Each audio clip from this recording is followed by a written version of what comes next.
soutenir ba candidat na biso oyo toza na député oyo a postulé na gouvernorat toza na kombo na Daniel Bumba toza na candidat na biso oyo a postulé na sénatoria Gilles Kimpama Wale soza fédéral na biso ya Tchangu yango toye pona kosakana te toye pona ko remporter victoire wana eke na Tchangu arrête ne tombera jamais le kola Daniel Bumba aza ya union sacrée yango arrête aza simana ye pona ko soutenir ye pona victoire wana esengweza makasi. Alors qu'est-ce qui vous prouve que Bino va gagner l'élection? Maman Oeza masolo oyo biso tokota na kati toyebi ke to échouaka te arrête patika ko échouer te parce que à nous de bâtir le Congo de demain toye pona ko bâtir pona ko bomate mais le ko toye awa c'est que arrête pas apporter victoire na assurance parce que toyebi que l'homme de Daniel Bumba azo mérité azala na poste wana et notre fédéral Gilles Kipama azo mérité azala wana yango moni toza na victoire ezo assurer biso penza. Merci maman. Bonjour madame. Kombo nangai Vonga Asikbaye Barthélémy, Nazali fédéral adjoint chargé à questions juridiques et contentieuses pour AREP Tchangu.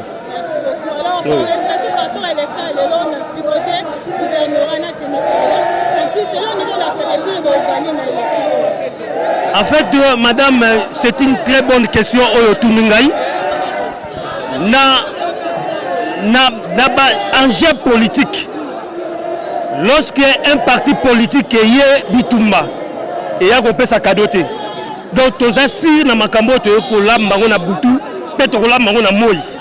Tous un candidat unique parce que il y a Azali Daniel Bumba, Azali candidat ya Union Sacrée, puisque parti AREP ils ont soutenu Union Sacrée.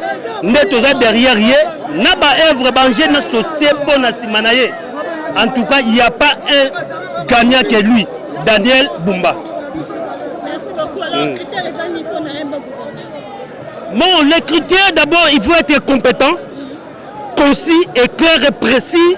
N'a pas idée pour la province. À ce jour, nous, tous acquis parti de mon côté, mais AREP, il doit aligner des candidats sûrs et propres pour que lobby, tous un gouverneur, Oyazali, fils du pays, notamment le col AREP Bazak Kolbri, il ne veut pas que Akende Kopé Sabana Moussou soit Mboko to éviter. Yango to lingi que lelo AREP a aligné gouverneur, lobby yo maman ko to nangai la kin la belle et Zanan. Voilà. Alors pour le sénateur, tous un ticket gagnant.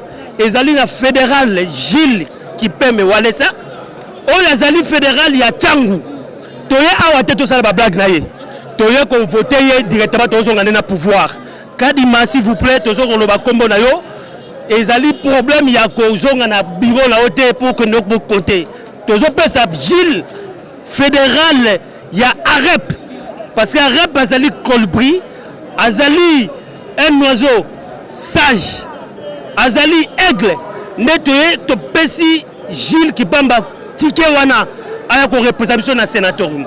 Merci beaucoup madame.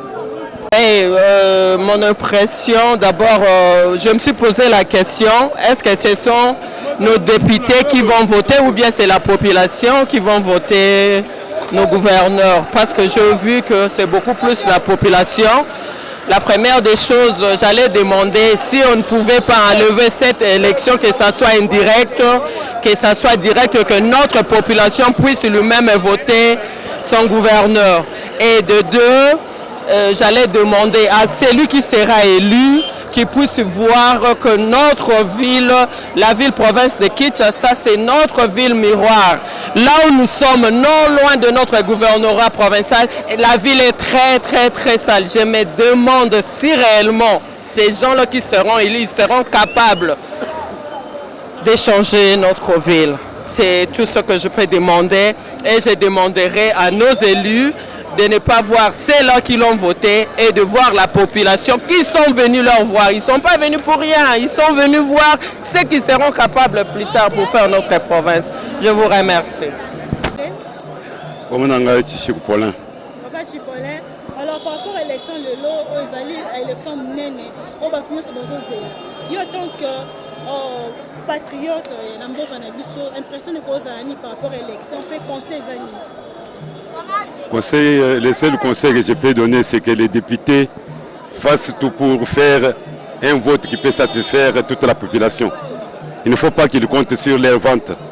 Nous en avons assez souffert de voir les députés qui viennent corrompus, qui ne pensent qu'à leur vente au lieu de penser à la population.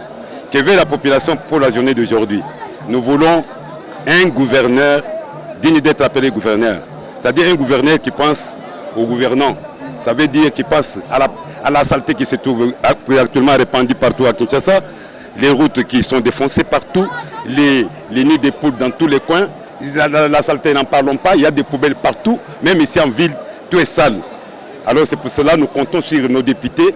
Nous sommes venus, étant de l'Union sacrée, je suis venu demander aux députés de l'Union sacrée de ne pas faire une bêtise, de nous mettre n'importe quel gouverneur, tout simplement parce qu'il a de l'argent ou il les a corrompus.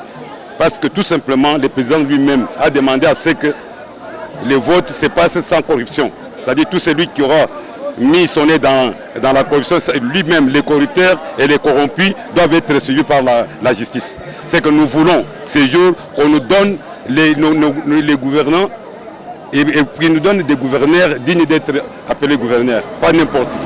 Alors si c'était vous parmi... Je suis de l'Union sacrée, c'est les tickets gagnants, les candidats de l'Union sacrée que je suis là pour ça, pour les soutenir. Qui est la personne en question? Celui-là, c'est la salle qui va désigner. Je le connais, je suis là pour ça. Tout le monde, vous entendez me moquer Bomba, Bomba, Bomba, Bomba. Alors, je suis venu pour les candidats Bomba. Voilà. Comme on a eu Moleka Vince Bobunga, mais tant que jeunesse a force progrès, c'est ma responsabilité à OPJ. Merci beaucoup OPJ. Alors, moi, Malobamouké, na été l'élection et l'OP, choix portant, il y a gouverneur, critères et granit, pour le bon gouverneur, pour notre gouverner Malam, Kinshasa na biso et la Kibona. Ah, merci, mais Aminga, l'élection, les lois, ticket gagnant. Ticket gagnant, ça Daniel Bumba. Avec Edi, il y a des villes qui s'appellent Villa qui s'appelle la salité Makasi. De se plaindre de hier, vous avez bien battu pour Daniel Bumba. Edi, c'est qui est de ça qui s'appelle bon, monité, qui s'appelle bon. Venons bien. Qui s'appelle bon, pour le même salité moi mingia. Dans notre moment tout bateau tout le monde va y avoir. Bah hier pour Daniel Bumba. C'est que slogan il y a Daniel Bumba qui chez ses Bumba et commettre te papa tolanda qui est tu n'as pas point de vie naé au ba proposition là ça qui on pour la ville que ça mon yango est meilleur donc toi assumer que biso tout ba na mboka jeunesse et tchai maboko pour biso mettre na street na biso sokola mboka to ça ba salon na biso c'est tout ça ngo bénévolat on fait les quand to bunila mboka on fait c'est que Daniel Bumba ko fait jeunesse congolais pour tout ça musala on est ensemble pour tout réussir. Et surtout que le mandat où le chef de l'État, ils ont demandé à Black, il faut Fachi Béton. Merci.